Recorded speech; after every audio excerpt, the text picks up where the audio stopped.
How one battle changed the fate of Jerusalem forever. How did a single battle change the fate of Jerusalem forever? The answer lies in a story of betrayal, ambition, and a rivalry so intense that it would shake the very foundations of the Crusader world. This is the untold saga of Saladin and Raynald of Chatillon, tale of shocking twists, broken truces, and a reckoning that would echo for centuries. Saladin Ayubi, the legendary Sultan, once believed he was on the verge of his greatest triumph. In November 1177, he set his sights on Jerusalem, convinced that the city's defenders were away and the walls would fall before anyone could sound the alarm. But as his army advanced, a hidden danger lurked in the hills near Ramah. The Crusaders, led by the teenage King Baldwin IV, had their own spies and set a deadly ambush. As Saladin's troops crossed the hills, the Crusaders erupted from hiding, launching a ferocious assault. The Ayyubid soldiers scattered in confusion, many cut down or fleeing in panic. Even Saladin barely escaped with his life. For the first time, he tasted defeat at the hands of the Crusaders, a bitter reminder that even the best laid plans could unravel in an instant. While Saladin regrouped, a new shadow was rising. Raynald of Chatillon. After years in a dungeon, Raynald emerged more dangerous than ever, driven by a thirst for power and revenge.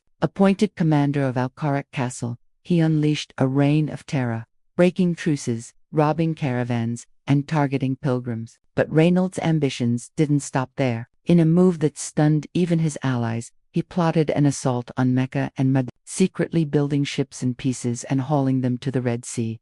His goal, to strike at the very heart of the Muslim world. Raynald's makeshift fleet set sail, attacking Muslim coastal towns and merchant vessels, plundering ships, carrying food to the holy cities. Panic spread across the region, but Raynald's greed proved his undoing. Instead of striking swiftly, he lingered, looting and burning. This gave Saladin's naval commander, Hassam ad-Din Lulu, time to respond. Lulu's fleet descended like a hurricane, overwhelming Raynald's forces. Most Crusaders were killed or captured. Raynald barely escaped. His failed raid became a rallying cry, a symbol of Crusader audacity and vulnerability. For Saladin, it was a personal insult that could not be ignored. Saladin knew Al-Qarak could no longer be ignored. Twice, he led his armies to its walls, determined to end Raynald's reign. Each time, Crusader reinforcements forced him to withdraw. Yet, even in war, Saladin's character shone. During the second siege, he learned a royal wedding was taking place inside the castle. Instead of exploiting the moment, he ordered his men to halt their bombardment,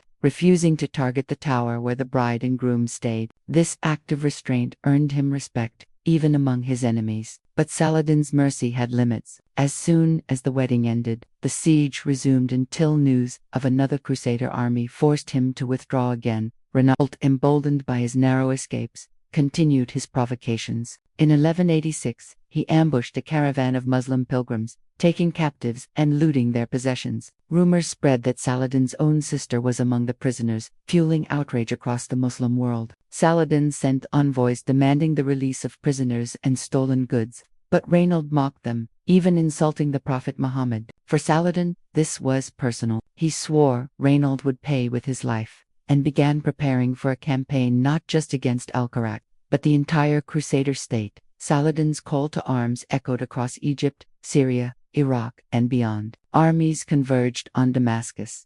But Saladin didn't wait for every last soldier. He launched a bold offensive, besieging Al-Qarak as a trap. News of the siege reached Jerusalem, and King Guy of Lusignan, pressured by Raynald, decided to march out and confront Saladin. The Crusader army of 18,000 strong set out from Seppurs toward Hattin. Weighed down by heavy armor and desperate for water, Saladin's forces had already seized the region's water sources, and as the Crusaders marched, they were harassed by Ayyubid cavalry, every step drawing them deeper into Saladin's trap.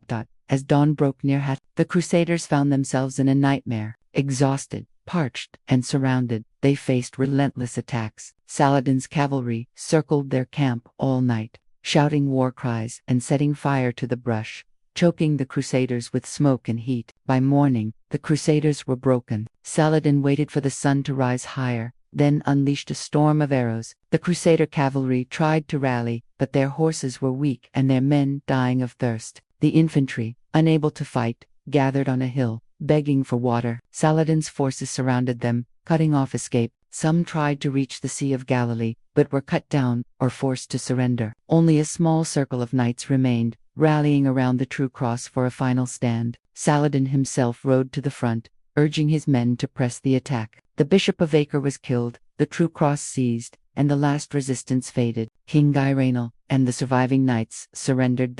In the aftermath, the captured leaders were brought before Saladin. He offered King Guy a bowl of water, a gesture of mercy, but made it clear Raynald would receive none. Saladin reminded Raynald of his crimes, then struck him down, fulfilling his vow. King Guy, spared but broken, was sent to captivity. The Templar and Hospitaller knights were executed, and the remaining prisoners marched to Damascus. The Muslim world erupted in celebration. While the Crusader kingdom lay shattered, Saladin's armies swept through the kingdom, capturing city after city. Fortresses surrendered, Muslim prisoners were freed, and mosques restored. Yet, the greatest prize, Jerusalem, still awaited. As Saladin's banners approached the holy city, the world held its breath. The fall of Hattin had set in motion a tidal wave that would reshape the fate of the Holy Land. The reckoning was complete. But the story of Jerusalem was far from over. What happened next would test Saladin's resolve, challenge the Crusaders' last defenses, and echo through history as one of the most dramatic chapters of the Crusades.